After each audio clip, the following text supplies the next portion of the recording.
Rowena Santos. Councillor, great to have you with us. You say that speeds have already increased in zones that used to be monitored by those speed cameras. That's certainly troubling. Where's the data coming from? Yeah, thank you. So the data is coming from the cameras that are no longer issuing tickets. In the city of Brampton, we have 185 cameras. We have 183 schools. So the majority of our cameras are located within school zones. And while the cameras were turned off on November the 14th, we still, in terms of issuing tickets, we still were tracking the data.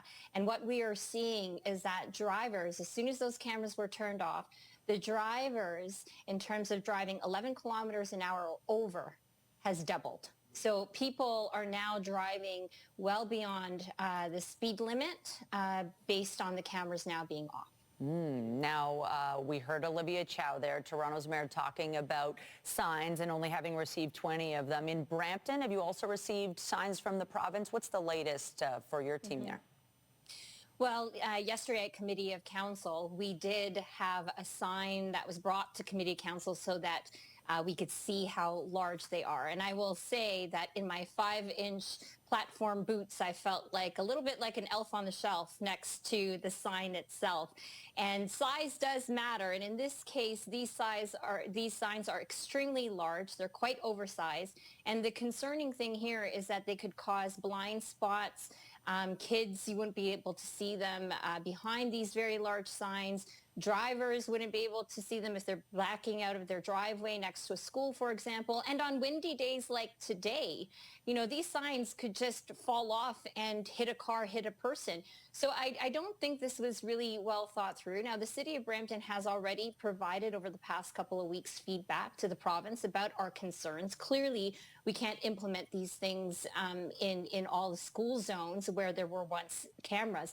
At the same time, with no cameras there, with no signs that are up, no speed bumps that can be constructed in the winter, many of our young people going to school are now that much more vulnerable, knowing that drivers, now that the cameras are off, are already speeding. Now, is Brampton going to be installing these much bigger signs? The province did say they would provide poles to go with them. We're going to have to find the appropriate locations where it makes sense to actually install these massively large signs that were supposed to be for highways, not school zones. And on top of that, you know, the right infrastructure so that they don't fly away in the wind like days like today. I don't know whether or not we're going to have to put a deep hole in the ground with concrete and put these poles that the province is going to send us in order to erect these 8-foot tall signs, which, you know, off the ground will end up being 12 feet tall. Now, the province, I mean, the ban's in effect. It certainly doesn't look like things are going backwards and these cameras are coming back. They are gone now. Is Brampton going to do anything knowing that people, and this data is showing that people are speeding up? Are there potentially any steps coming down the pipeline in these school zones to improve safety? We're going to keep tracking the data. We're going to keep getting the numbers, and hopefully, you know, science data evidence will prevail on top of the Sick Kids research, CAA research, chiefs of police research, hopefully with the proof that people are speeding now that the cameras are off, perhaps something will be done. At the same time, the city of Brampton is looking at ways to repurpose these cameras, perhaps making them into red light cameras, helping with police with criminal activity. And in Brampton, we're looking at these cameras to, you know, crack down on noisy mufflers. Oh, that's interesting. Well, Brampton City Councillor Rowena Santos, great to have you join us here on CTV News at noon to lay out your thoughts on the matter. Appreciate it. Thanks for having me. Take care.